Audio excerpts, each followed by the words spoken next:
Assalamualaikum warahmatullahi wabarakatuh.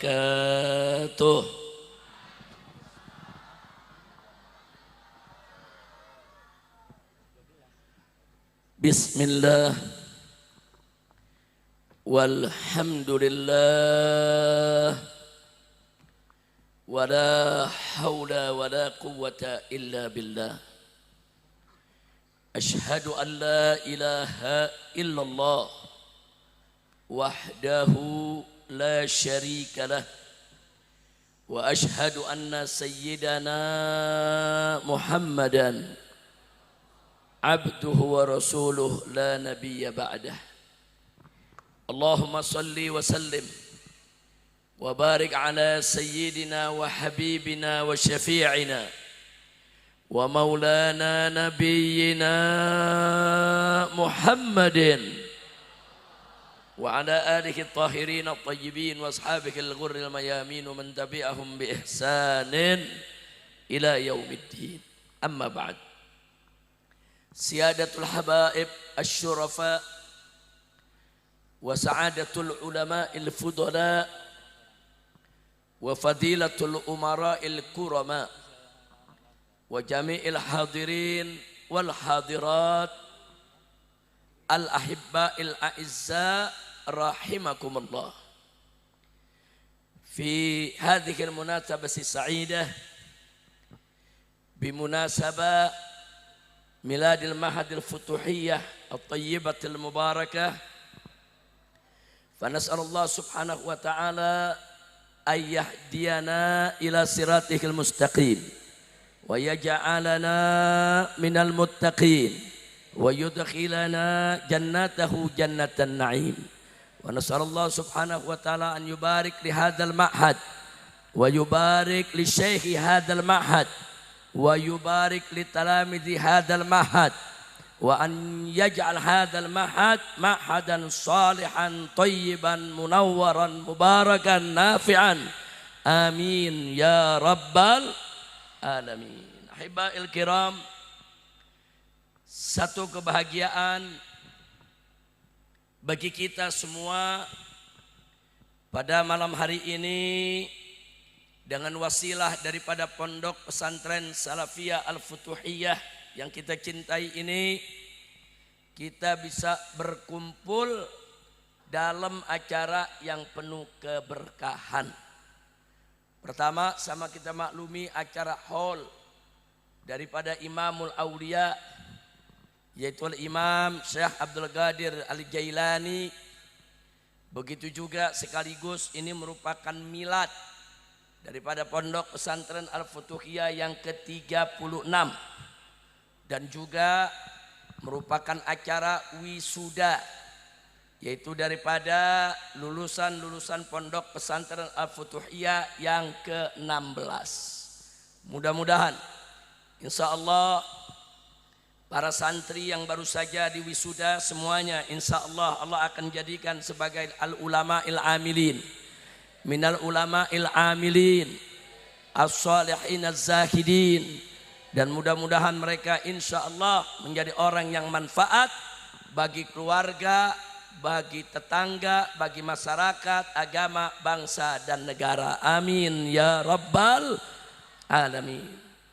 Nah, kemudian ahiba'il kiram, pada kesempatan ini tentu pertama kita sampaikan setelah pujian puji kita bagi Allah subhanahu wa ta'ala, salawat dan salam kita untuk Nabi kita Muhammad sallallahu alaihi wasallam beserta para sahabat dan juga para keluarganya.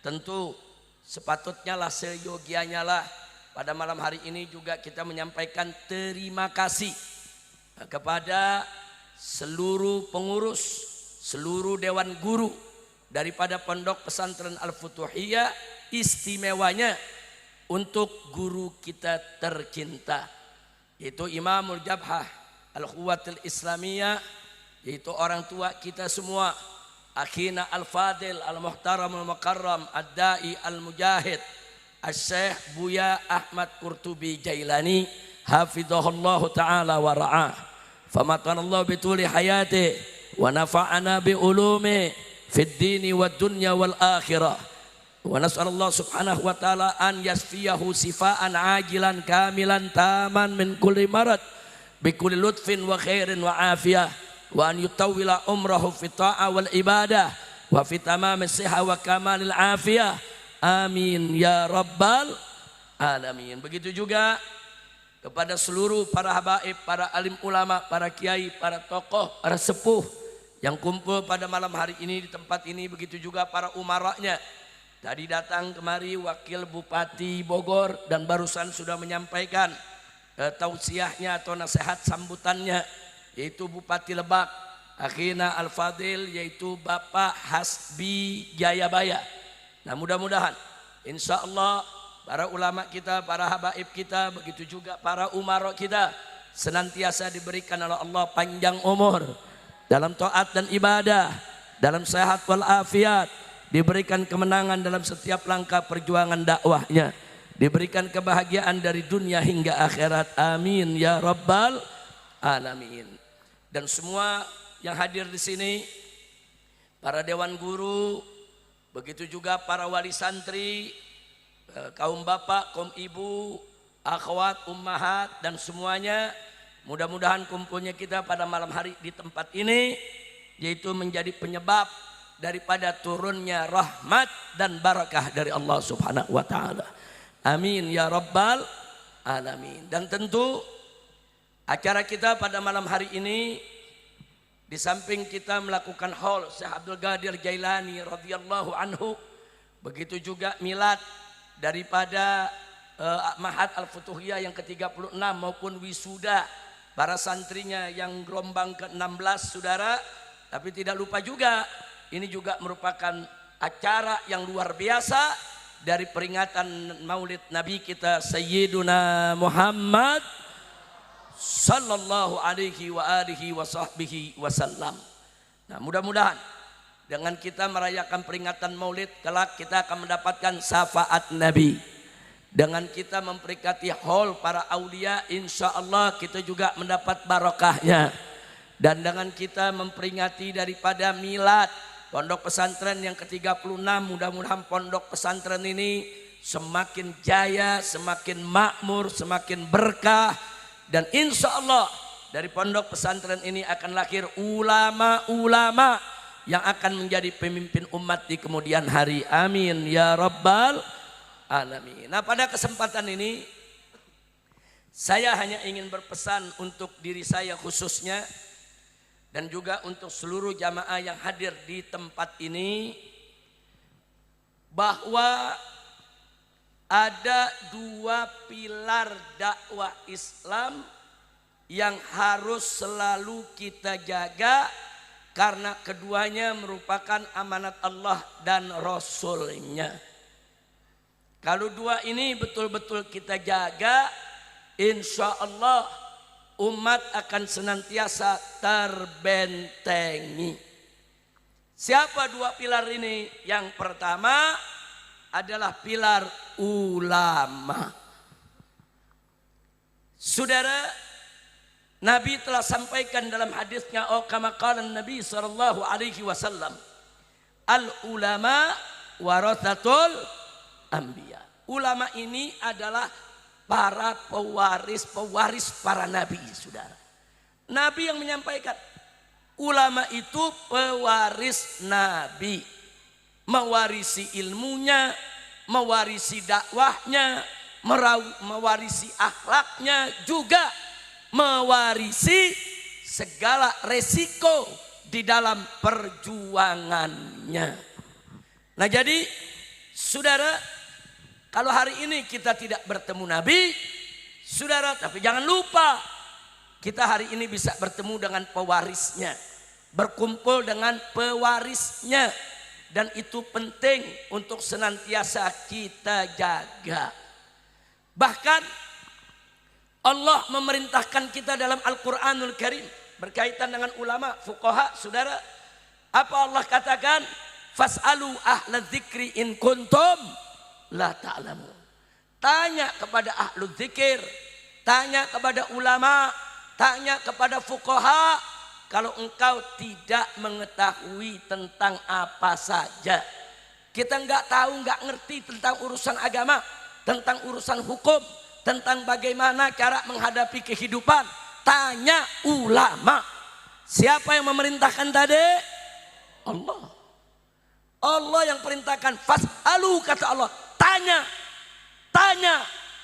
Nah kalau Allah suruh kita bertanya kepada ulama, bukan bertanya dijawab masuk kuping kanan keluar kuping kiri, enggak saudara. Kalau Allah katakan fas'alu, tanyalah ahla dzikri, yaitu para ulama, para fuqaha. Saudara, kalau Allah perintahkan tanya, berarti begitu ada jawabannya ikuti.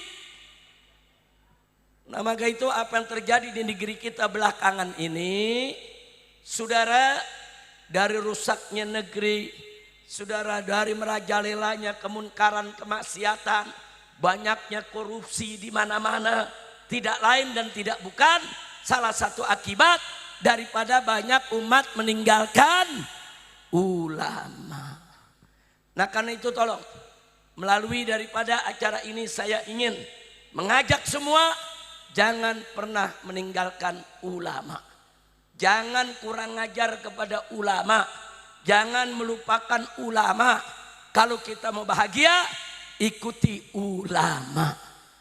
Bahkan dalam Al-Quranul Karim Allah ingatkan kita, saudara, di mana Allah nyatakan tentang ulama, faqala ta'ala innama yakhshallaha min ibadihil ulama. Sesungguhnya kata Allah, dari hamba-hamba Allah yang betul takut kepada Allah adalah ulama. Jadi ulama-ulama yang menjalankan ajaran Allah dan Rasulnya pasti mereka takut kepada Allah Subhanahu wa ta'ala. Ulama yang istiqamah pasti akan takut kepada Allah Subhanahu wa ta'ala. Ulama yang khair dunia akhirat pasti ulama tersebut takut kepada Allah Subhanahu wa ta'ala. Kalau ada ulama yang tidak takut kepada Allah, ulama yang mengharamkan yang halal, menghalalkan yang haram, memutar balik ayat dan hadis, saudara, berarti itu ulama tidak menjalankan perintah Allah dan Rasulnya.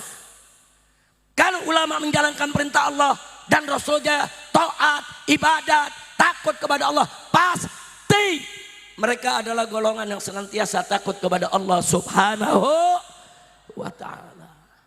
Nah karena itu, kalau Allah sudah jamin ulama-ulama yang lurus istiqamah itu takut kepada Allah, jangan pernah ragu ikut ulama. Jangan pernah ragu bertanya kepada ulama.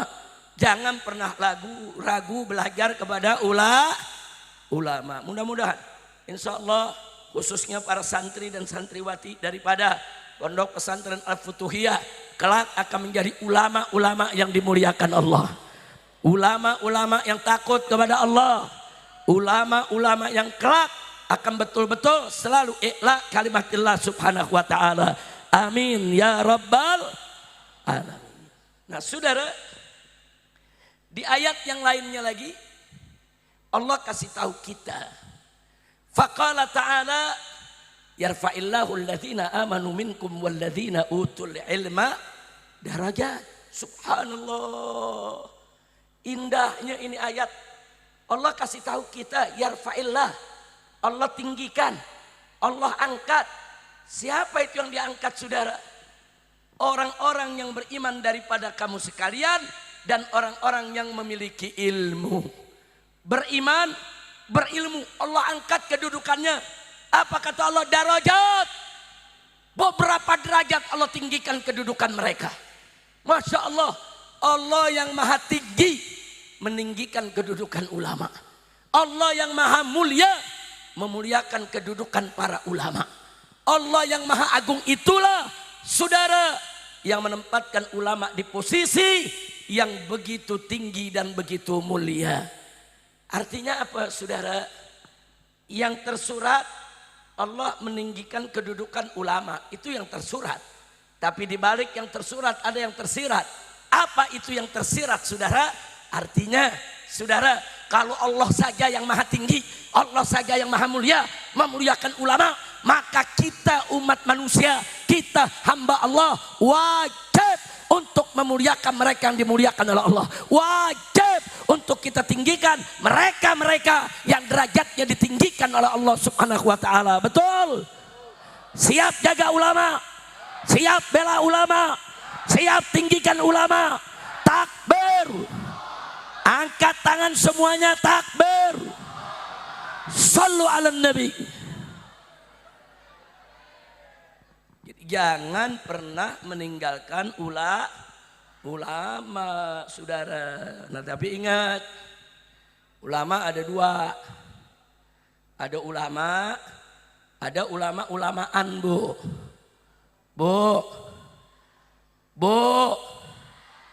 Ada ulama, ada ulama-ulamaan. Ulama ngajak kita ke sorga. Ulama-ulamaan ngajak kita ke sorga-sorgaan. Nah, sekarang saya mau tanya dulu nih, semua yang hadir sini mau ke sorga apa sorga-sorgaan? Jawab yang keempat. Ada yang ilmunya tinggi, ada yang ilmunya menengah, ada yang ilmunya rendah, saudara. Tapi mereka semua ulama dan mereka semua dipuji oleh Allah selama mereka takut kepada Allah Subhanahu wa taala. Jadi kuncinya cuma satu. Kalau tuh ulama takut kepada Allah, insya Allah itulah ulama istiqamah yang wajib untuk kita ikuti, insya Allah. Nah, walaupun kalau kita mau rinci banyak, ulama yang lurus itu ilmu dan amalnya seiring sejalan. Ilmu yang enggak, yaitu ulama yang enggak maksiat, ulama yang enggak menjual, yaitu agamanya, saudara. Ulama yang enggak mengharamkan yang halal, menghalalkan yang haram, saudara. Nah, jadi kalau ulama-ulama perilakunya sudah mulia begitu, itulah ulama-ulama khair, ulama yang baik, itulah ulama-ulama yang takut kepada Allah. Mudah-mudahan dari Al-Futuhiyah lahir ulama-ulama seperti ini. Amin ya rabbal alamin. Nah, baik, saudara. Al-Imam Al-Khalil ibn Ahmad radhiyallahu taala anhu, pernyataannya pernah dikutip oleh Al-Imam Al-Ghazali di dalam kitab Ihya Ulumuddin, saudara, tentang ulama, di mana Imam Ghazali menyampaikan bahwa Al-Imam Al-Khalil ibn Ahmad pernah mengatakan, ar-rijalu arba'atun. Saudara, rijal itu ada 4 macam. Manusia itu, saudara, ada 4 macam.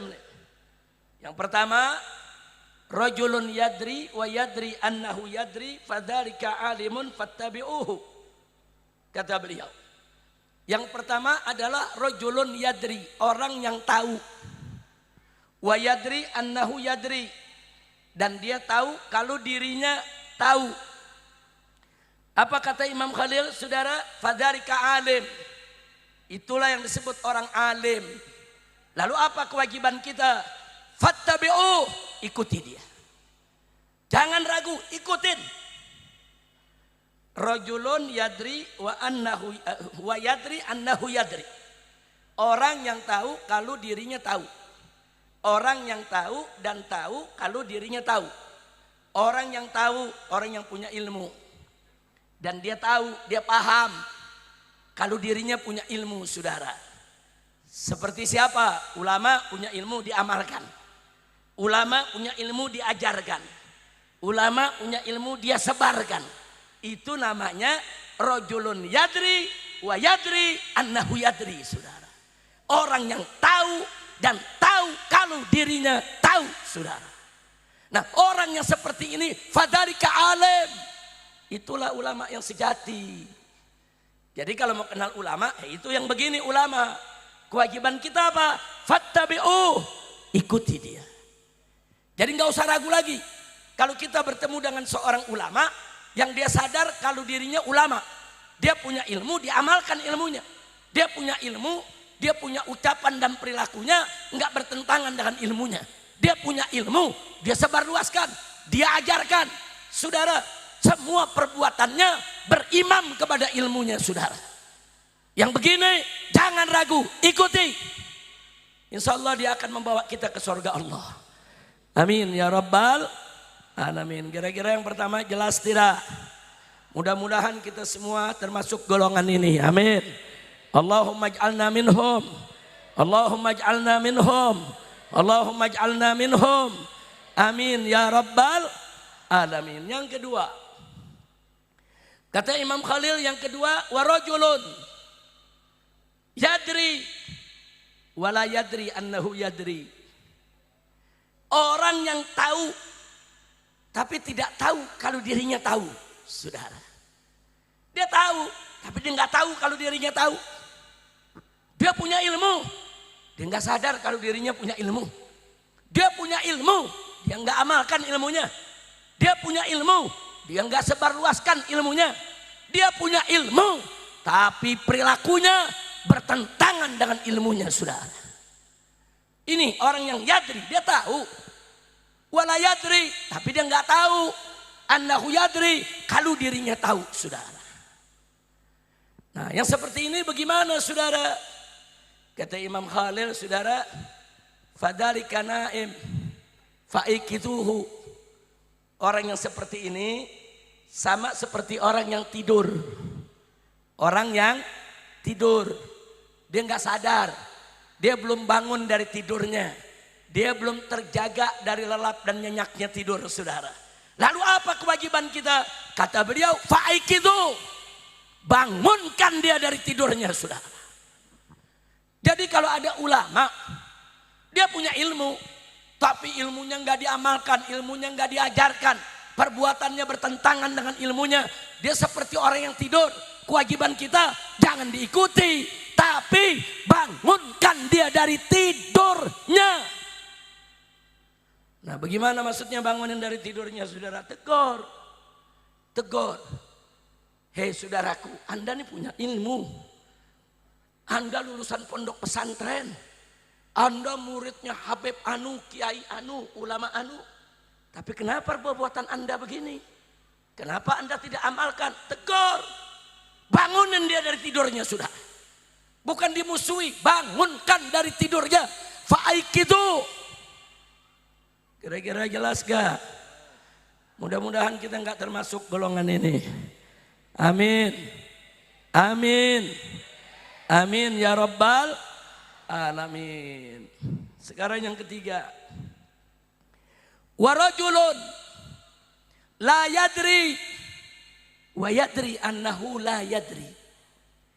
Fadzalika mustarsidun fa'arsiduhu. Masya Allah. Apa yang ketiga, saudara? Rajulun la yadri, orang yang tidak tahu. Wa yadri, tapi dia tahu. Annahu la yadri, kalau dirinya nggak tahu, saudara. Artinya orang nggak punya ilmu, tapi sadar diri, tahu diri, kalau dirinya nggak punya ilmu, saudara. Contoh, dia nggak punya ilmu, dia mau belajar sama guru.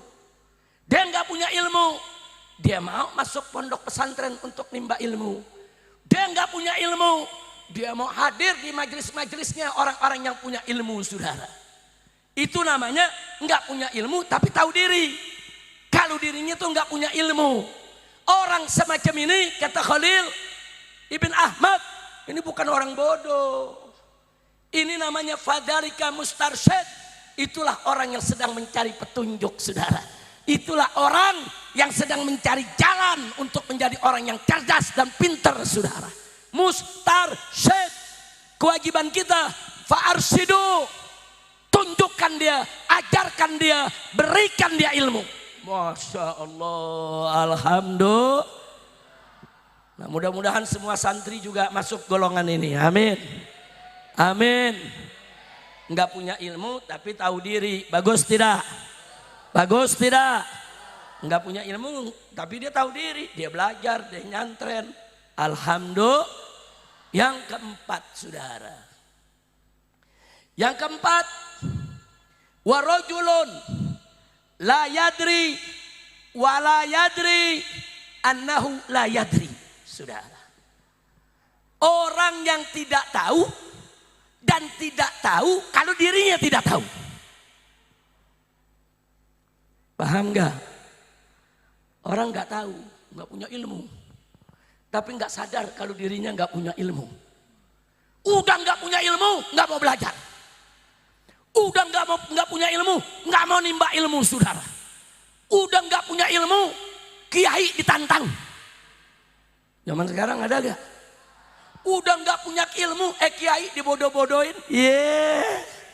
Ada gak yang model begitu? Ada gak yang model begitu? Mana orangnya? Aing bledok sih ya. Kurang ngajar itu yang begitu, betul? Betul? Apa kata Imam Khalil? Orang yang model begini, saudara, yang model begini nih, saudara, fadarika jahil. Itulah yang disebut orang jahil, bodoh. Lalu apa kewajiban kita? Menarik. Beliau mengatakan, fatruku, tinggalin aja orang begitu. Udah tinggalin aja. Ada yang protes, Habib, orang bodoh kan mestinya diajarin. Masa orang bodoh ditinggalin? Jawab jangan. Jawab jangan. Kapan? Tahun depan deh. Udah malam bu. Udah setengah 12. Lanjut. Jawab sekarang. Betul.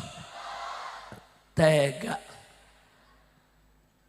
Saudara, Imam Khalil bilang itu orang bodoh. Tinggalin aja. Kenapa orang bodoh kok yang model begini ditinggalin?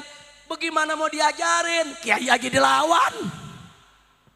Kiai dilawan, ulama dibodoh-bodohin, saudara. Udah bodoh bikin fatwa sendiri. Ada gak?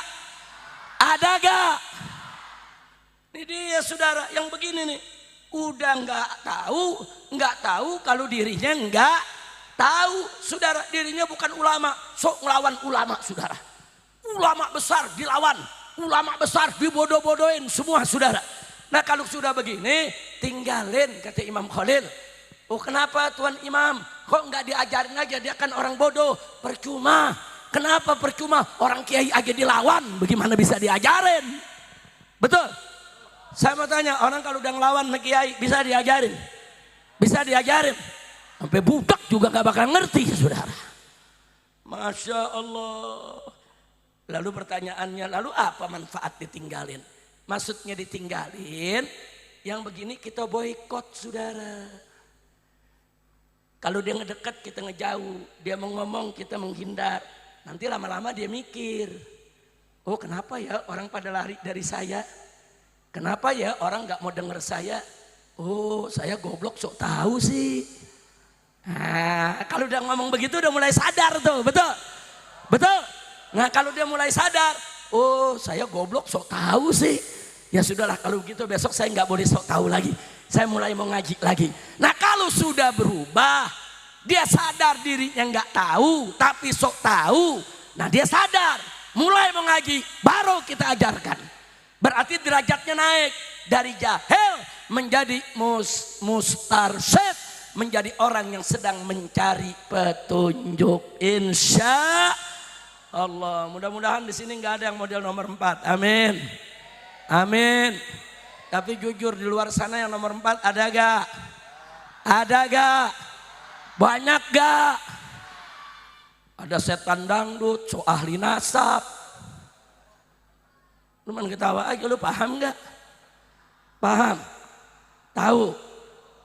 Ngartos. Kalau orang Banten bilang naon? Ngartos. Ngartos.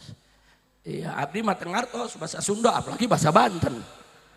Nah, saudara, model-model begini, saudara mesti sadar diri. Maka itu saya ajak semua nih. Beruntung. Anda di sini para santriwan dan santriwati belajar di pondok pesantren Salafiyah Al-Futuhiyah. Beruntung.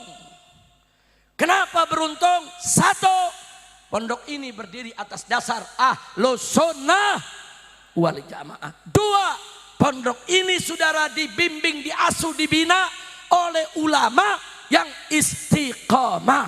Dai juga, guru juga, mujahid juga, dakwah juga, amar ma'ruf juga, nahi munkar juga, perhatian dengan jihad di Palestina juga. Takbir. Bagus tidak? Beruntung tidak? Alhamdulillah. Dan busra lakum saudara. Beruntung para ahli pesantren. Kenapa? Sampai hari ini, sampai detik ini belum ada satupun sistem pendidikan di dunia yang bisa menandingi keunggulan sistem pendidikan di pondok pesantren, saudara. Belum ada. Belum ada. Itu sekolah-sekolah umum, universitas-universitas yang dibangun oleh pemerintah, yang dibangun saudara oleh oligarki, yang dibangun oleh orang-orang kaya di seantero dunia, saudara, tidak akan pernah bisa menandingi kualitas pendidikan pondok pesantren. Betul? Kita buktikan. Kalau kita nggak buktikan nanti dianggap kita ngaku-ngaku doang, saudara. Betul? Mau dibuktikan? Kapan? Sekarang lagi Pak Kiai. Masya Allah, perhatikan baik-baik pembuktiannya, saudara. Dalam dunia pendidikan itu ada taklim, ada tarbiyah, ada takdib, saudara. Di pesantren tiga-tiganya ada. Taklim ada, tarbiyah ada, takdib ada. Tapi kalau di sekolah umum yang ada cuma taklim doang, saudara. Apa sih bedanya? Taklim itu pengajaran. Guru ngajarin. Rukun sholat itu begini, cara sholat begini. Habis itu anak murid pulang sekolah, selesai. Apa sih murid sholat apa enggak sholat, si guru enggak tahu. Jangan-jangan gurunya enggak sholat juga. Ya terus terang aja kalau pelajaran umum kan begitu, betul? Betul? Dia cuma ngajarin, saudara, cara sholat tuh begini. Si murid sholat nggak sholat dia nggak tahu, saudara. Jangankan si murid, kadang-kadang gurunya ikut nggak sholat, betul? Kenapa? Karena dia cuma ngajar. Kalau nanti dia ketangkep basah nggak sholat, Ustadz, Pak Guru kan ngajar sholat di sekolah. Kok Pak Guru nggak sholat? Dia bilang apa? Ya yang penting kan saya ngajar ilmunya. Sholat nggak sholat urusan masing-masing. Bisa begitu? Kacau tidak? Kacau tidak? Di pesantren nggak bisa begitu, saudara. Di pesantren, di halagonya diajarkan begini cara sholat. Masuk azan, santri digiring semua ke masjid, saudara. Gurunya ikut sholat, bahkan guru ikut melihat bagaimana dirinya, bagaimana qiyamnya, bagaimana rukunya, bagaimana sujudnya, bagaimana lurus shafnya, saudara. Semua diawasi. Setiap masuk waktu sholat, 5 waktu, bahkan ditambah dengan sholat duhanya, ditambah dengan tahajudnya, ditambah dengan witirnya, ditambah dengan sholat hajatnya, saudara. Bahkan zikir-zikirnya diperhatikan oleh para guru, betul? Betul? Itu namanya apa? Tarbiyah, saudara. Jadi bukan sekedar taklim. Di kelas taklim diajarin. Masuk, saudara, di ruang lingkup pesantren, di masjid dan lain sebagainya, itu ada tarbiyah, langsung diterapkan, dididik dalam pengawasan guru selama 24 jam. Bagus tidak? Di sekolah umum pelajaran agama seminggu cuma 2 jam, 1 minggu cuma 2 jam. Santri di pesantren sehari 24 jam. Di sekolah belajar agama cuma 2 jam 1 minggu. Mau belajar apa? Bagaimana mau tarbiyah? Taklim ada, kita akui. Tarbiyah no. Tidak ada tuh yang namanya tarbiyah di sekolah umum, saudara. Takdib, oh pesantren paling jago soal takdib, saudara. Coba-coba enggak sholat, ada sanksi, saudara. Langsung diterapkan sanksinya. Sanksi yang ada di pesantren-pesantren berbeda-beda. Ya, untuk apa sanksi tersebut? Agar si santri kapok, jera, tidak berani lagi untuk meninggalkan kewajibannya, saudara. Itu namanya takdib. Di sekolah umum, boro-boro takdib soal sholat. Soal sholat enggaknya murid aja dia enggak tahu, saudara. Nah begitu saya tanya, kalau begitu pesantren bagus tidak? Jawab semua, bagus tidak? Pengawasan pesantren 24 jam, bagus tidak? Bagus tidak? Takbir. Jadi mana lebih bagus, sekolah umum di luar sana atau pesantren? Sekolah umum atau pesantren? Senang hidup di pesantren? Senang belajar di pesantren? Takbir. Nah karena itu saudara, sampai hari ini pesantren tumbuh makin hari makin banyak. Dan muridnya juga nggak pernah ada yang kurang saudara.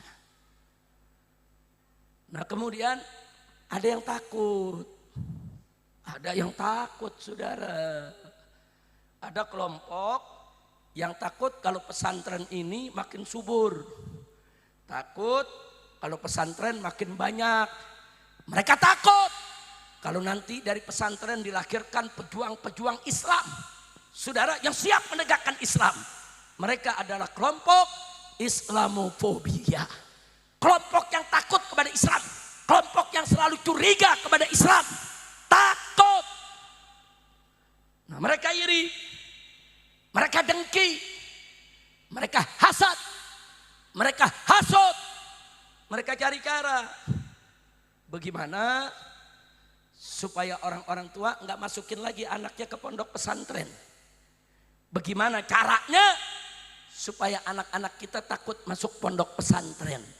Disebarlah macam-macam fitnah terhadap pondok pesantren saudara. Satu, disebarluaskan. Awas jangan masuk pesantren. Karena pesantren sarang teroris. Pernah dengar gak fitnah begitu? Pernah dengar gak fitnah begitu? Oh, dia pakai bukti, apa katanya? Buktinya tuh ada beberapa teroris yang ngebom di Bali, yang ngebom di Jakarta. Ternyata mereka alumni pondok pesantren. Berarti pondok pesantren itu berbahaya. Bisa melahirkan teroris-teroris yang bisa meledakkan dirinya, membom, yang bisa merusak, bahkan menakutkan masyarakat saudara. Masya Allah, saya tanya ini fitnah jahat tidak? Jahat tidak? Saya mau tanya nih santri pondok pesantren Futuhiyah pernah diajarin bikin bom di sini? Pernah disuruh ngebom? Ada ajaran di sini ngebom itu boleh saudara? Saudara, kalau ada 1, 2 teroris, 10, 20 teroris. Dilihat riwayat hidupnya dulu pernah masuk pondok pesantren dulu. Kemudian belakang hari dia jadi teroris. Ya jangan salahin pondok pesantrennya. Itu bukan pondok pesantrennya yang salah. Emang muridnya aja enggak benar. Betul? Betul? Betul. Kalau gara-gara 1, 2 lulusan pondok pesantren terlibat terorisme, terus semua pondok pesantren dianggap sarang teroris. Nah kalau begitu saya ngomong, lulusan UGM, saudara banyak jadi koruptor. Lulusan UI banyak jadi koruptor, betul? Apa boleh kita bilang UI itu sarang koruptor? Apa boleh UGM itu kita bilang sarang koruptor? Boleh tidak? Enggak boleh. Itu kan oknumnya. Ada yang ngaku lulusan UGM, ijazahnya nggak jelas sampai sekarang. Ada tidak? Ada tidak? Kerjaannya tiap hari ngebohong melulu. Pagi bangun tidur ngebohong, siang bohong, sore bohong, malam bohong, saudara. Nah apa kita mau bilang? Awas, jangan masuk UGM karena lulusan UGM jadi pendusta. Boleh gak ngomong begitu? Nggak boleh. Kira-kira jelas. Tahu orangnya, tahu? Tahu? Lu jangan sebut. Tapi yang tadi disebut belakang emang benar tuh. Cuma lu jangan sebut. Jangan disebut, jangan. Bu, paham bu ya? Bu, bu. Sekarang saya mau tanya, lulusan universitas yang jadi koruptor ada gak? Banyak gak? Apa boleh terus kita bilang? Jangan masuk universitas karena universitas semua sarang koruptor. Boleh gak? Nggak boleh. Begitu juga pesantren. Kalau ada satu dua, mungkin dulu dia pernah masuk pesantren, terus jadi teroris. Bukan pesantrennya yang salah, betul? Itu memang oknumnya, tangkep aja. Hukum mati silakan, nggak ada urusan sama pesantren. Dan jangan coba-coba memfitnah kalau pondok pesantren adalah sarang teroris. Nggak boleh kita terima itu fitnah jahat, betul? Betul? Saya mau tanya, fitnahnya jahat tidak? Biadab tidak? Kurang ajar tidak? Diamkan atau lawan? Saya mau tanya, pesantren sarang teroris atau bukan? Sarang teroris atau bukan? Takbir! Angkat tangan semua, takbir. Hidup pesantren. Hidup pesantren. Takbir. Sallu ala nabi. Alhamdulillah. Itu fitnah yang pertama tuh. Nah, tujuannya apa sih? Fitnah pesantren sarang teroris supaya orang tua nggak berani masukin anak ke pondok pesantren. Dan itu terjadi, saudara.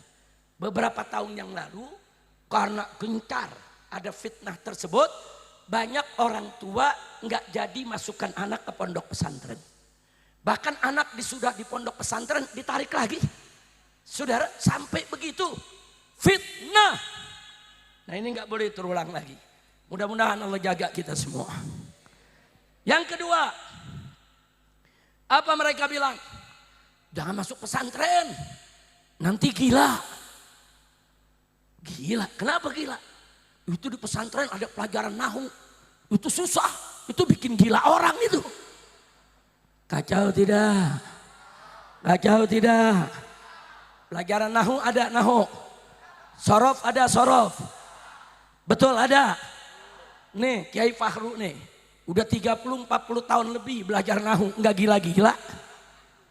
Betul? Betul? Nih saya punya mantu nih, belajar nahu sampai ke Mesir, nih belajar nahu sampai ke Yaman. Gila gak? Enggak, saudara. Jadi dibohongi. Pelajaran nahu itu, saudara, begitu juga pelajaran sharaf, enggak ada yang bikin gila. Sudah 1000 tahun lebih ulama-ulama kita mempelajari nahu, semakin tahu nahu, semakin pintar, semakin cerdas, semakin cemerlang. Enggak ada yang gila, betul? Takbir. Nah, jadi kasih tahu tuh, kalau lagi pada libur sekolah, pulang atau alumni lulus, kasih tahu masyarakat, nggak ada belajar nahu gila. Saya belajar nahu belasan tahun nggak apa-apa, malah otak saya diasah makin bagus. Alhamdulillah. Kira-kira jelas gak? Paham gak? Ada lagi fitnah ketiga, ini yang paling gawat. Ini yang paling gawat nih, banyak santri terpengaruh. Mau tahu gak? Ayo jawab, mau tahu gak? Kapan? Sekarang lagi. Lanjut. Sudah tengah malam gak apa-apa? Betul. Ini yang ketiga nih fitnahnya. Apa dia bilang? Santri-santri, kesian Anda. Pesantren itu kan tempat anak buangan. Pesantren tempat anak buangan. Karena orang tua udah gak sayang, gak mau tahu, pegel sama santri, dilempar lagi ke pondok pesantren. Ayo, ada gak yang ngomong begitu? Ayo, ayo. Ada gak yang merasa dibuang? Masya Allah, kurang ajar saudara. Bohong, fitnah. Saudara, justru kalau ada orang tua menitipkan anaknya di pondok pesantren, berarti itu orang tua pintar, cerdas, bertanggung jawab, dan cinta kepada anak saudara. Kenapa saya katakan dia orang tua yang bertanggung jawab? Karena dia tahu diri. Saya ini bukan ulama. Kalaupun saya ustadz, dengan lingkungan semacam ini, anak saya bisa tergoda, anak saya bisa rusak. Saya bertanggung jawab, anak saya nggak boleh rusak. Lingkungan saya ada narkoba, lingkungan saya ada aneka ragam kemaksiatan. Bagaimana melindungi anak saya? Walaupun saya ustadz, saya sering keluar rumah, saya sering berangkat dakwah, saya sering ngajar di sana sini. Anak saya siapa yang liatin, siapa yang ngawasi, anak saya bisa rusak. Untuk menjaga anak saya masukkan ke pondok pesantren. Bagus tidak? Bagus tidak? Berarti orang tuanya tanggung jawab tidak? Bagus tidak? Itu orang tua tanggung jawab, saudara. Dan dia cerdas. Kenapa kita katakan dia cerdas, saudara? Karena dia tahu, saudara, sepintar apapun orang tua, kadang-kadang anak kalau belajar sama orang tua, saudara, susah. Tapi kalau tuh anak dititip ke pesantren lain, mudah dia belajar, saudara. Nah itu yang ayahnya ulama, apalagi kalau ayahnya bukan ulama. Dia tahu dirinya nggak bisa ngajar, dirinya nggak punya ilmu. Masa anak saya mesti bodoh? Masa anak saya mesti nggak tahu agama? Masa anak saya, ini anak saya nggak bisa menyelamatkan saya nanti di hadapan Allah? Bagaimana supaya anak saya ini manfaat, berguna dunia akhirat? Dia juga bela saya nanti di hadapan Allah. Ya masukkan pondok pesantren, belajar yang betul. Papa yang cari duit, ayah yang cari duit, kau belajar sampai tuntas. Pelajari agama supaya kau manfaat untuk keluarga, bangsa, negara, bahkan manfaat buat orang tua di hadapan Allah nanti. Betul? Berarti orang tuanya cerdas tidak? Cerdas tidak? Baik, saudara, kalau orang tua pengen anaknya jadi orang soleh, masuk surga, berarti orang tua itu benci atau sayang mana? Jawab yang keempat, benci atau sayang? Benci atau cinta? Alhamdulillah, bersyukur Anda semua para santri dan santriwati, saudara. Santriwan dan santriwati, santri dan santria, bersyukur Anda punya orang tua cinta kepada Anda. Anda punya orang tua cerdas. Anda punya orang tua bertanggung jawab. Buktinya mereka titipkan Anda di pondok pesantren. Betul? Takbir. Sallu ala Nabi. Nah, jadi jangan termakan tuh fitnah-fitnah begitu. Enggak, saudara. Makanya tiap santri di sini mesti bangga. Alhamdulillah. Saya punya orang tua cinta sama saya. Dia sudah selamatkan saya dari pergaulan-pergaulan yang penuh kemaksiatan, yang penuh kemunkaran. Alhamdulillah, orang tua saya betul-betul cinta kepada saya. Nah, kalau orang tua sudah tunjukkan cintanya, saudara, sayangnya, tanggung jawabnya, maka pikulah kewajiban yang diberikan oleh orang tua kepada santri. Orang tua enggak suruh Anda cari duit, enggak. Orang tua suruh Anda belajar. Belajar. Belajar yang betul. Belajar. Begitu Anda belajar, saudara, belajar Al-Quran, belajar hadis, belajar fikih, belajar akidah, belajar syariat, belajar akhlak, menerapkan, saudara, dan mengimplementasikannya dalam kehidupan sehari-hari, Anda semua akan menjadi kebanggaan orang tua. Alhamdulillah. Begitu saya mau tanya di sini, siap belajar? Siap belajar yang rajin? Siap belajar yang rajin? Takbir. Angkat tangan semua, takbir. Sallu ala Nabi. Nah, itulah saudara pentingnya pondok pesantren yang diperjuangkan oleh para ulama kita. Catat ya. Tadi saya katakan bagian pertama ceramah saya, ulama sebagai pewaris Nabi, saudara, itu merupakan orang yang wajib kita tinggikan, kita muliakan, kita hormati, saudara, dan kita jadikan panutan kita. Setuju? Siap cinta ulama?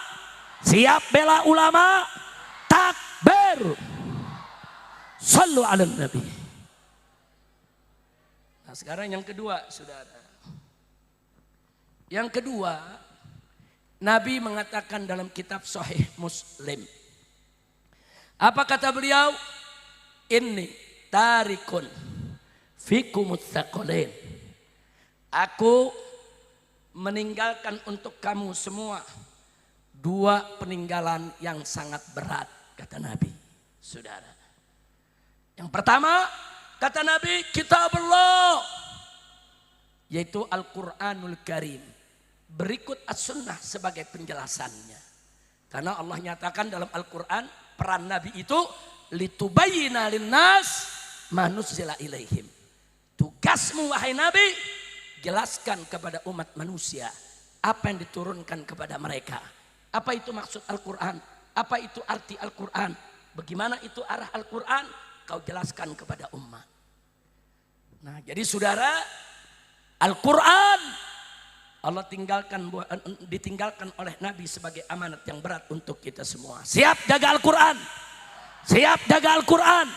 Takbir. Yang kedua kata Nabi, wa itrati ahli baiti. Dan keturunanku yang merupakan ahlil baitku, keluargaku. Kemudian Nabi lanjutkan. Sampai 3 kali Nabi ucapkan, udzakirukumullah fi ahli baiti. Udzakirukumullah fi ahli baiti. Udzakirukumullah fi ahli baiti. 3 kali Nabi ucapkan. Apa kata beliau? Aku ingatkan kamu sekalian, hai umatku, kepada Allah tentang keluargaku. Aku ingatkan kepada kamu sekalian, hei umatku, kepada Allah tentang keluargaku. Aku ingatkan kamu sekalian, hei umat Islam, kepada Allah tentang keluargaku. Sampai 3 kali Nabi sebut, saudara. Ada apa 3 kali Nabi sebut, saudara? Sebab Nabi tahu beliau seorang nabi yang mendapat wahyu dari Allah, mendapat berita-berita langit dari Allah. Beliau tahu sepeninggal beliau, ahlul baitnya secara turun-temurun sampai kiamat nanti, saudara, akan hidup bainal muhib wal mubghid. Mereka akan hidup di antara pecinta dan pembenci. Nah, makanya kita lihat, begitu Nabi wafat, mulailah Ali ibn Abi Thalib sebagai kepala Ahlul Bait yang menjaga semua cucu Nabi. Saudara, bagaimana matinya? Dibunuh. Dibunuh. Bahkan kelompok Khawarij mengkafir-kafirkan Ali, menghalalkan darahnya, saudara. Lalu Sayyidina Hasan tampil sebagai pemimpin Ahlul Bait. Bagaimana nasib hidupnya? Diracun, saudara. Mati diracun. Kemudian setelah itu tampil Sayyidina Husain, cucu Nabi, adik Sayyidina Hasan. Apa yang terjadi? Dibantai di padang Karbala, saudara. Bersama keluarga dan bersama para sahabatnya. Dibantai, saudara. Nah, setelah itu bagaimana keturunannya, saudara? Keturunannya mulailah satu persatu menyebar. Ada yang ke Irak, ada yang ke Yaman, ada yang ke Mesir, ada yang ke Syria. Mereka bertebaran di seluruh muka bumi ini, saudara. Saya saat merenungkan peristiwa demi peristiwa, muncul pertanyaan. Kenapa ya? Kok kekhilafahan setelah Nabi nggak serahkan aja kepada keturunannya? Kenapa Nabi serahkannya suro antara umat Islam? Kenapa bukan keturunan aja langsung Nabi tunjuk? Pokoknya nanti setelah aku wafat, nih anak cucuku semua nih mesti jadi khalifah. Kalau Nabi mau sampaikan begitu bisa. Tapi kenapa Nabi nggak lakukan itu, saudara? Karena memang Allah nggak menghendaki begitu. Allah sudah berikan, saudara, ciri ahlus sunnah wal jamaah umat Nabi adalah wa amruhum syura bainahum. Urusan mereka diselesaikan dengan musyawarah. Itu satu. Yang kedua, kita merenung sejenak, saudara. Kalau keluarga Nabi ketika itu begitu Nabi wafat, kemudian naik jadi khalifah pertama, kedua, ketiga, turun-temurun. Andai kata khilafah itu bentuknya kerajaan buat Ahlul Bait turun-temurun, saudara. Apa yang terjadi? Ahlul Bait akan duduk di puncak nikmatnya dunia, dikelilingi oleh aneka ragam kemewahan. Belum tentu mereka hijrah keliling dunia, saudara. Kalau mereka hanyut dalam lezatnya kekuasaan, dalam lezatnya kemewahan dunia, nggak ada mereka yang menyebar merantau ke seluruh dunia, saudara. Jadi apa hikmahnya Ahlul Bait dimusuhi, Ahlul Bait dihina, Ahlul Bait difitnah, Ahlul Bait diusir, Ahlul Bait, saudara, dibunuh. Apa hikmahnya? Hikmahnya agar mereka menyebar ke seluruh dunia. Alhamdulillah. Dan ternyata betul. Mereka menyebar, saudara. Ada yang turun-temurun di Irak, ada yang turun-temurun di Mesir, ada yang turun-temurun di Afrika. Bahkan sampailah ke mereka ke Nusantara. Ada yang turun-temurun di Nusantara. Alhamdulillah. Karena memang, saudara, Ahlul Bait itu diamanatkan. Nabi yang mengatakan, 2 peninggalan aku serahkan kepada kalian semua. 1 Al-Quran, 2 keluargaku. Artinya apa? Keluarga Nabi wajib menjadi pendamping Al-Quran, pendamping As-Sunnah. Wajib memegang bendera Al-Quran, bendera As-Sunnah. Wajib untuk menyebarkan Al-Quran dan As-Sunnah ke seluruh dunia. Alhamdulillah. Nah, saya tanya, hikmahnya bagus tidak? Hikmahnya bagus tidak? Nah, jadi saudara nggak usah kaget. Saudara, kalau zaman sekarang ada yang caci maki Ahlul Bait Nabi, biasa itu ya ikhwan. Ada yang hadang-hadang keluarga Nabi, biasa itu ya ikhwan. Ada yang ancam-ancam keluarga Nabi, biasa. Ada yang bunuh keluarga Nabi sekalipun, biasa. Al-Imam Ali Zainal Abidin, putra Sayyidina Husain, saudara, suatu ketika pernah diancam orang. Beliau putra Sayyidina Husain, cucu Nabi yang selamat dari pembantaian Karbala, saudara. Beliau kembali hidup di Madinah, menjadi seorang guru, saudara, mengajar menuntun umat. Sekali waktu beliau diancam, mau dibunuh orang. Apa jawaban beliau, saudara? Nahnu Ahlul Bait, kami keluarga Nabi, al-qatlu lana adah. Pembunuhan bagi kami adalah sesuatu yang biasa. Kami nggak kaget untuk dibunuh. Jangankan baru diancam, dibunuh kami nggak kaget. Al-qatlu lana ada, wal karamatu indallahi syahada. Tapi jangan lupa, kemuliaan di sisi Allah adalah mati syahid. Dan jawaban itu selalu dipegang, menjadi pegangan Ahlul Bait sampai hari ini, saudara. Jadi kalau mereka mengancam-ngancam Ahlul Bait Nabi, enggak, kita enggak kaget. Al-qatlu lana adah, wal karamatu indallahi syahada. Pembunuhan itu bagi kami sesuatu hal yang biasa. Dan ingat bahwa mati syahid adalah kemuliaan di sisi Allah Subhanahu wa ta'ala. Nah, sekarang saya ingin mengajak semua saudara. Dari dulu, saudara, sampai 2-3 tahun yang lalu, saudara, hubungan ulama dan habaib di Indonesia turun-temurun memiliki hubungan yang sangat bagus, hubungan yang sangat baik, saling menghormati, saling bahu-membahu, saling gotong royong, saling berjuang bersama. Bagus tidak? Bagus tidak? Tahu-tahu muncul belakangan, saudara, kelompok yang mau adu domba. Habaib dengan ulama diadu domba, ulama dengan ulama diadu domba, Habib dengan Habib diadu domba, saudara. Saya mau tanya semua yang ada di sini. Begitu hari ini, malam ini Anda lihat di panggung ini, banyak ulama kita, banyak kiai kita, dan banyak habaib kita duduk berdampingan, mesra, saling cinta, saling sayang. Indah tidak? Jawab yang kompak, indah tidak? Bagus tidak? Setuju tidak? Nah, sekarang saya mau tanya, kalau Habib-Habib ini, kiai-kiai ini diadu domba, senang tidak? Redo tidak? Nah, kalau gitu saya mau tanya, kalau Habib dan ulama disatukan, bersatu, berjuang bersama, setuju tidak? Bagus tidak? Bagus tidak? Takbir. Jadi kalau ada kelompok, saudara, yang mengaku ahlus sunnah, pasti ahlus sunnah itu cinta Allah, cinta keluarga Nabi, dan cinta sahabat Nabi, saudara. Dusta kalau orang mengaku ahlus sunnah cinta Nabi, kalau dia nggak cinta sahabat Nabi, saudara. Bohong kalau orang ngaku ahlus sunnah cinta Nabi, tapi ternyata dia tidak cinta kepada keluarga Nabi. Bohong.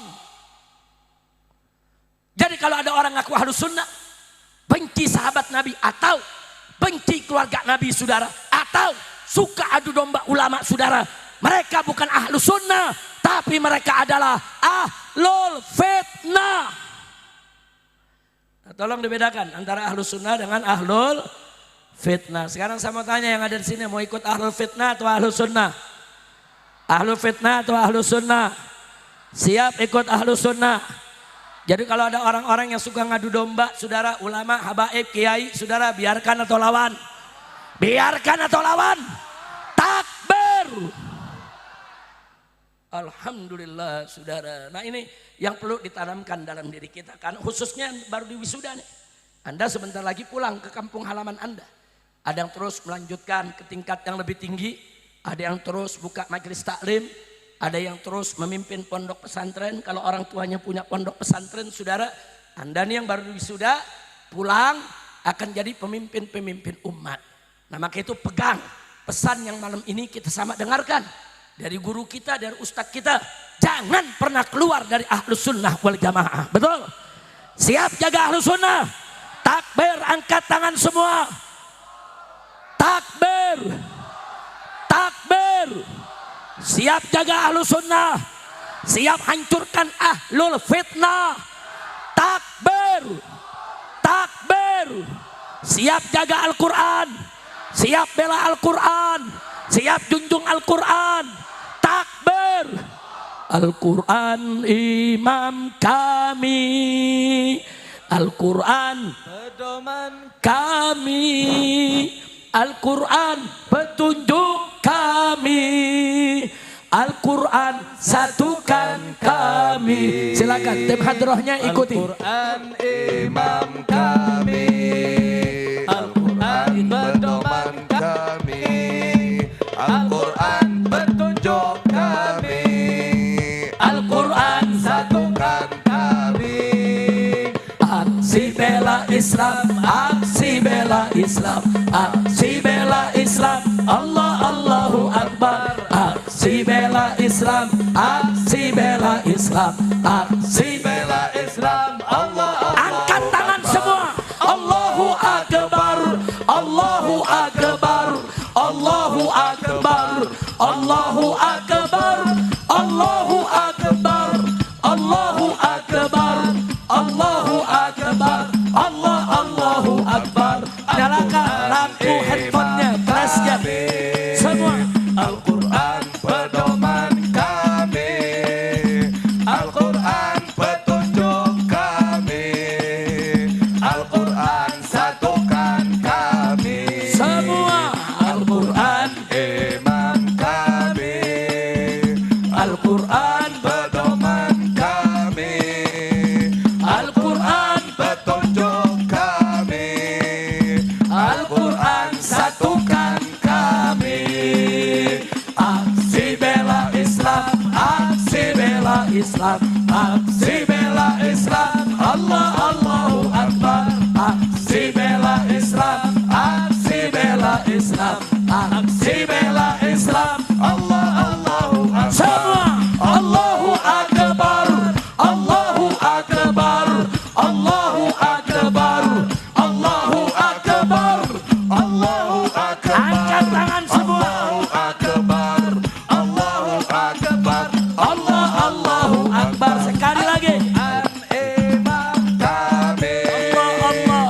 Al-Quran pedoman kami. Al-Quran petunjuk kami. Al-Quran satukan kami. Al-Quran imam kami. Al-Quran pedoman kami. Al-Quran petunjuk kami. Al-Quran Satukan kami. Aksi bela Islam. aksi bela Islam. Aksi bela Islam. Allah Allahu Akbar. Aksi bela Islam. Aksi bela Islam. Aksi bela Islam. Allah Allahu Angkat tangan semua kembali di atas. Akbar. Allahu Akbar. Allahu Akbar. Allahu Akbar.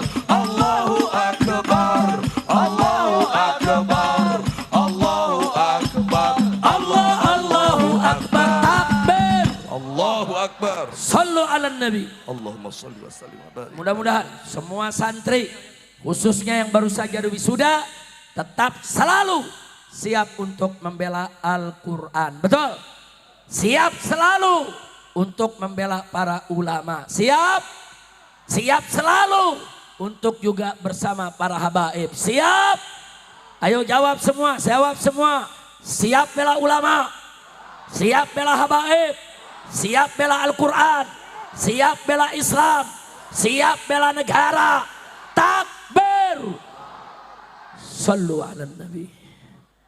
Nah baik, ibadallah yang saya cintai, setelah panjang lebar saya menyampaikan apa yang perlu disampaikan pada kesempatan malam hari ini. Akhirnya di penutup, karena sudah jam 12 saudara, saya ingin mengajak semua untuk satu, jangan melupakan Palestina. Bagaimanapun kondisi kita di negeri kita, Palestina tidak boleh kita lupakan. 77 tahun Palestina dijajah. Nah kemarin pada saat Bapak Presiden kita, itu Bapak Jenderal Prabowo Subianto, ketika datang ke Perserikatan Bangsa-Bangsa menyampaikan pidatonya, secara umum kami hormati, kami hargai, kami apresiasi, kami dukung pernyataan Bapak Presiden tentang satu, beliau menyampaikan bahwa apa yang diderita oleh bangsa Palestina selama ini juga dulu pernah kita rasakan 300 tahun lebih saat kita Indonesia dijajah oleh Belanda. Betul? Yang kedua, beliau nyatakan bahwa amanat konstitusi Indonesia tertera dalam pembukaan Undang-Undang Dasar 1945 bahwa penjajahan di atas muka bumi ini harus dihapuskan. Jadi beliau sampaikan di forum dunia, ini loh konstitusi Indonesia, ini dusturnya Indonesia. Yang ketiga, beliau sampaikan tanpa ragu, sampai gebrak-gebrak meja di PBB saudara, bahwa Palestina tidak boleh dijajah. Palestina harus merdeka. Bagus tidak? Takbir. Hidup Palestina. Hidup Indonesia. Takbir.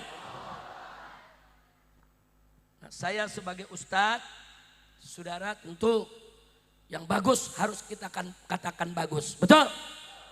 Tapi kita nggak boleh lupa juga yang tidak bagus harus kita nyatakan tidak bagus, saudara. Pidato Bapak Presiden yang sudah begitu bagus, saudara, terselip di akhir pidatonya, ini yang kita sesalkan. Tapi Dewan Pimpinan Pusat Front Persaudaraan Islam sudah menyurati Bapak Presiden supaya persoalan ini, saudara, menjadi koreksi dari kita agar ke depan Indonesia lebih hati-hati bicara soal Palestina. Apa yang jadi persoalan? Indonesia melalui lisan Bapak Presiden kita di PBB menyatakan mendukung Palestina itu dengan konsep two state, dua negara. Artinya two state, dua negara, Palestina dibagi dua. Separuh negara Israel, separuh negara Palestina.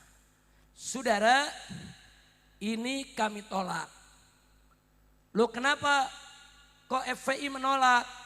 Sebab para mujahidin yang ada di Palestina serta rakyat Palestina juga menolak, saudara. Kan mereka yang punya bumi, mereka kan pribumi di sana. Mereka tahu itu sejarah bagaimana datangnya Israel, saudara. Singkat saja saya sampaikan, dulu pada saat tegak khilafah Turki Utsmani, saudara, sebagai kekhilafahan Islam, saudara, nggak ada yang berani ganggu Palestina, saudara. Bahkan orang-orang Israel yang di Eropa dimusuhi, dihina, diusir, diambil rumah mereka. Mereka nggak punya tempat tinggal. Banyak yang dibunuh. Lalu kemana mereka lari? Mereka lari ke Palestina. Mereka minta perlindungan, suaka dari khalifah, saudara. Dan sang khalifah Sultan Abdul Hamid II memberikan mereka suaka. Silakan para pengungsi Israel, Yahudi, waktu itu nggak ada negara Israel, Yahudi, saudara. Silakan pengungsi Yahudi yang di Eropa disiksa, di Eropa tanahnya diambil, di Eropa rumahnya dijarah, dipersilakan mereka tinggal di bumi Palestina. Dilindungi oleh khalifah, aman hidup mereka, nggak ada lagi yang ganggu mereka. Semasa kekhilafahan, yang Islam, yang Yahudi, yang Nasrani tinggal di Palestina bersama, aman. Bagus tidak? Bagus tidak? Terjadilah Perang Dunia Pertama. Tahun 1914 sampai tahun 1918. Kekhilafahan Islam dikeroyok oleh negara-negara Eropa, saudara. Semua negara Eropa bersatu, saudara. Dari Amerikanya, Inggrisnya, Prancisnya, Spanyolnya, saudara. Semua bersatu keroyok Kesultanan Islam. Keroyok khilafah Islam, saudara. Akhirnya 1916 kekhilafahan Islam kalah dalam Perang Dunia Pertama, saudara. Tapi belum tumbang, baru kalah perang. Akibat kalah perang, seluruh wilayah Arab diambil oleh Eropa. Sebagian diambil Prancis, sebagian diambil Inggris, sebagian diambil Itali, sebagian diambil Spanyol, saudara. Dibagi-bagi. Termasuk Palestina. Itu 1916. Nah, karena Palestina dikuasai Inggris, Inggris mendeklarasikan di tahun 1917 yang disebut Deklarasi Balfour, saudara. Apa isinya? Isinya Inggris menyetujui didirikannya sebuah negara Yahudi. Mereka bilang Yahudi harus punya negara sendiri. Itu tahun 1917, saudara. 1920 seluruh Eropa setuju dengan usul Inggris, saudara. Tapi mereka belum berani berdiri karena kekhilafahan masih ada, saudara. 1924 kekhilafahan tumbang.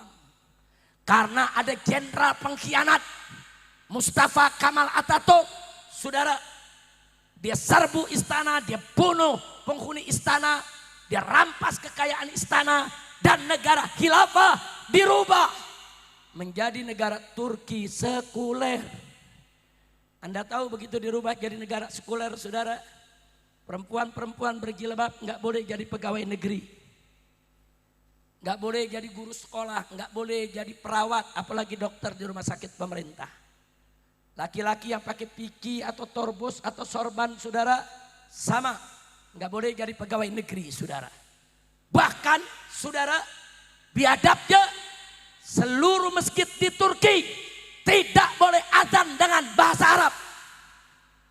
Semua pakai bahasa Turki, saudara. Turki baru 20 tahun terakhir nih, saudara, Islam berkembang. Sampai puluhan tahun sedemikian rupa, saudara. Nah, saya lanjut cerita tadi. Begitu khilafah tumbang, saudara, 1924, saudara, maka Inggris mengundang orang Yahudi sedunia. Orang Yahudi Amerika, Yahudi Inggris, Yahudi Rusia, Yahudi Prancis, Yahudi Austria, Yahudi Hungaria. Semua diundang untuk masuk ke bumi Palestina, saudara. Masuk mereka. Dikasih tanah, dikasih rumah, dikasih kebun, saudara. Inggris yang melakukan itu. Dan di tahun 1945,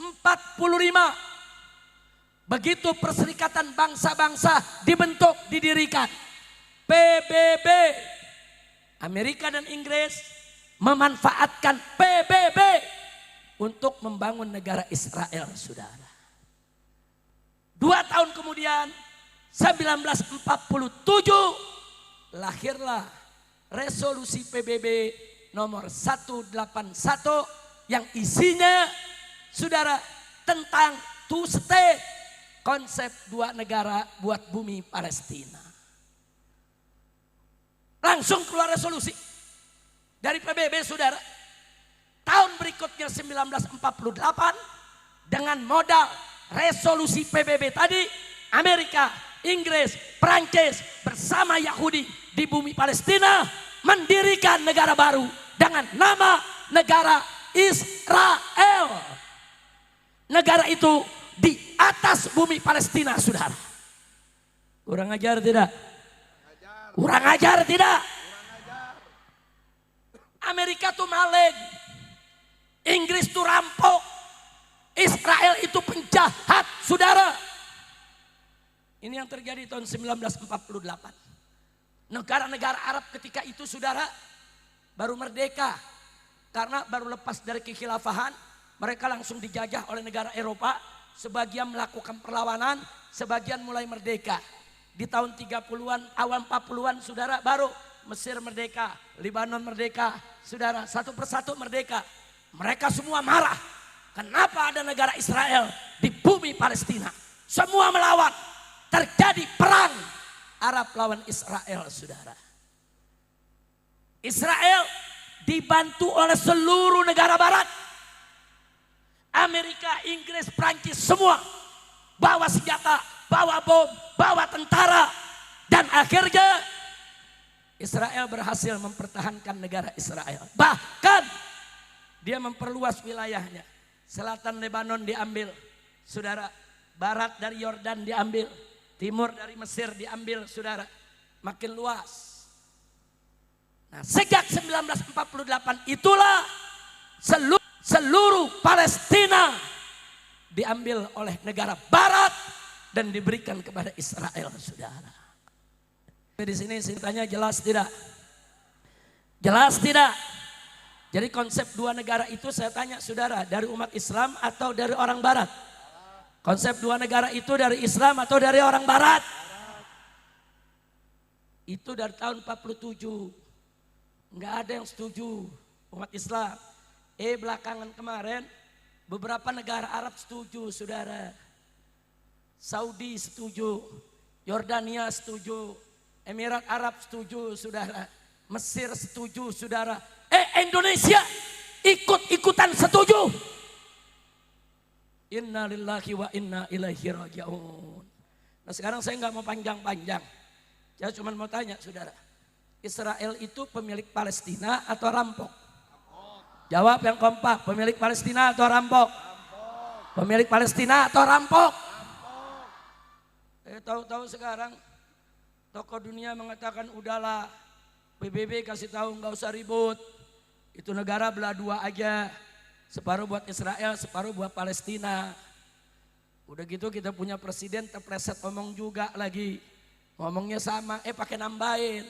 Saudara, kalau Israel ini mau damai, tidak mau ganggu Palestina, maka kita jangan ganggu Israel. Kok terbalik saudara?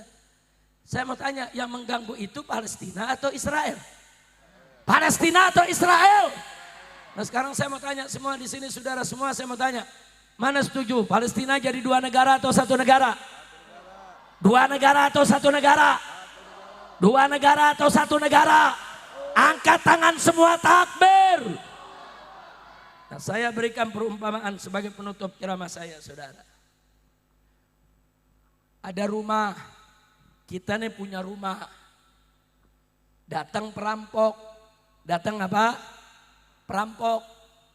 Dia mau jarah harta kita, mau perkosa istri kita, mau bunuh anak kita. Kita lawan tidak? Lawan tidak? Kita lawan. Tahu-tahu ada lurah datang. Kata lurah jangan ribut, damai aja sama perampok. Damainya bagaimana Pak Lurah? Udah dari tengah ke depan rumah buat perampok. Tengah rumah ke belakang buat yang punya rumah. Saya mau tanya, itu gendeng gak tuh lurah? Gendeng gak? Jawab yang kompak, lurahnya gendeng gak? Gendeng tidak? Lurahnya pakai nambahin.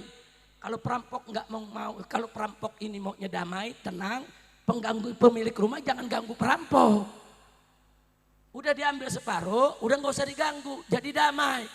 Saya tanya tuh lurah, gendeng nggak, gelok nggak, edan nggak? Masya Allah. Nah sekarang saya mau tanya, Anda mau dukung Pak Lurah atau dukung pemilik rumah? Mau dukung perampok atau dukung pemilik rumah? Jadi kalau rampok masuk rumah kita, saudara, bagi 2 rumah atau usir perampoknya? Bagi 2 rumah atau usir perampoknya? Takbir! Kira-kira contohnya jelas gak? Mau diulangin lagi? Sekali lagi? Mau Bu?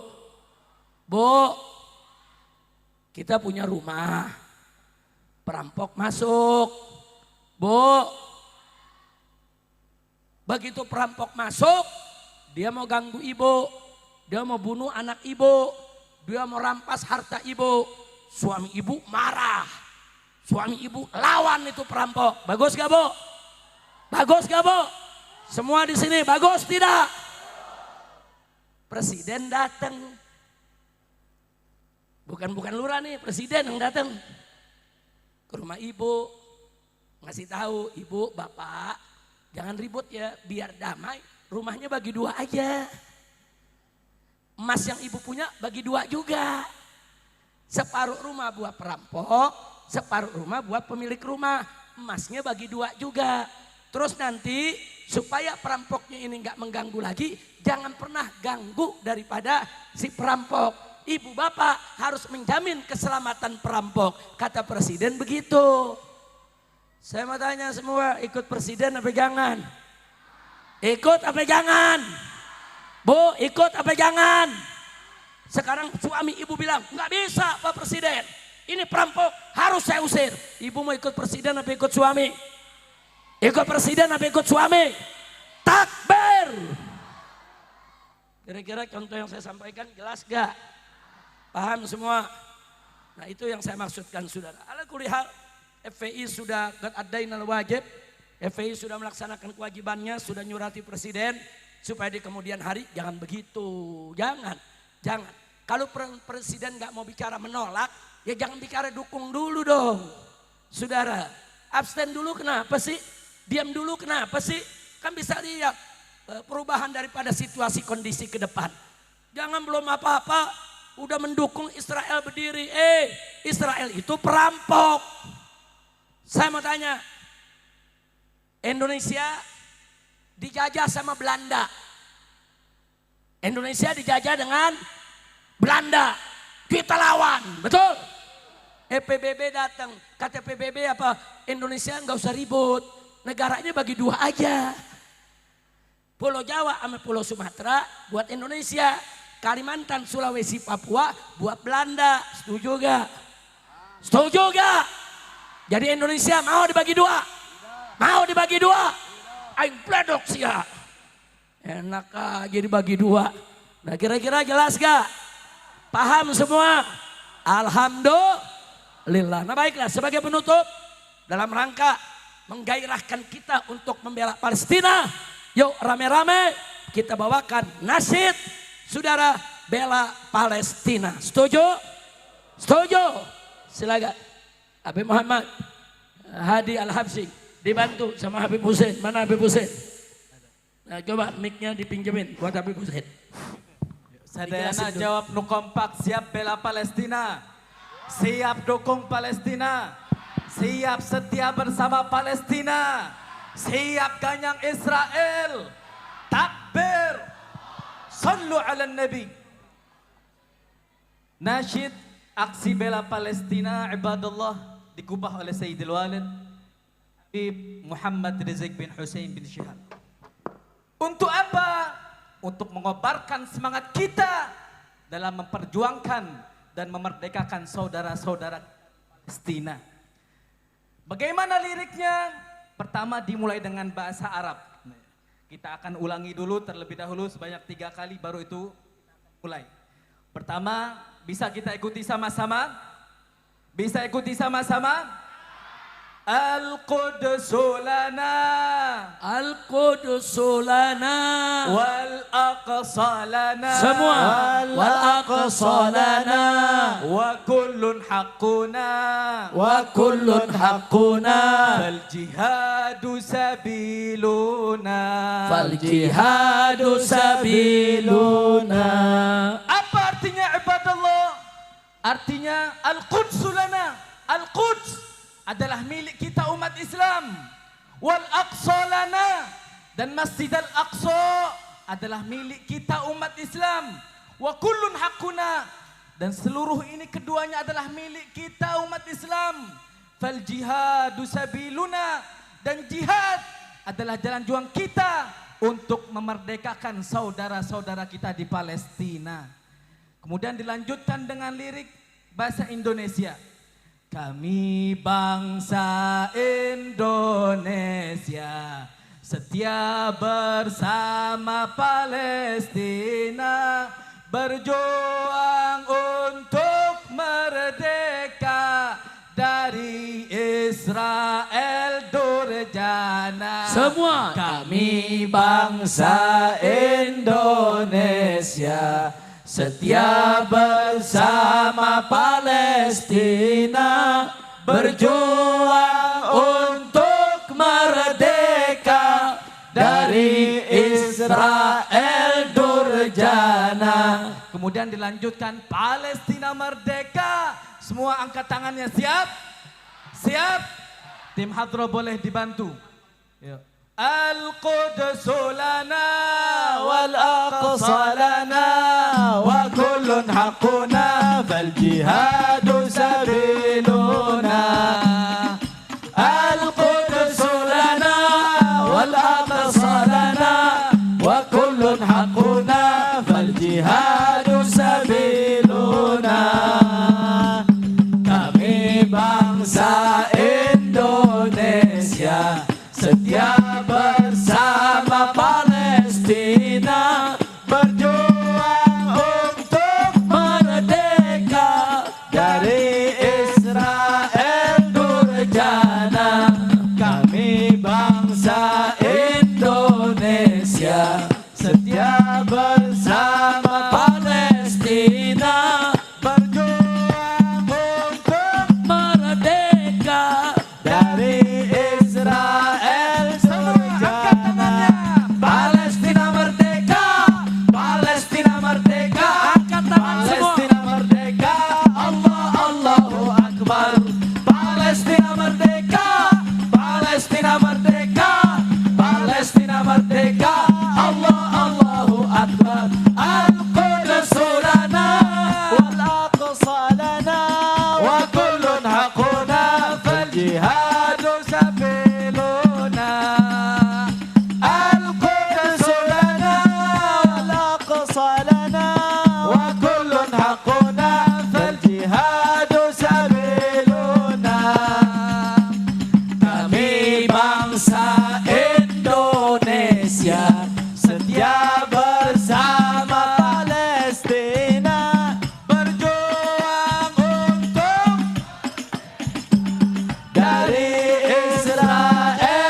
Palestina merdeka, Allah Allahu Akbar. Palestina merdeka, Palestina merdeka, Palestina merdeka, Allah Allahu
Palestina merdeka.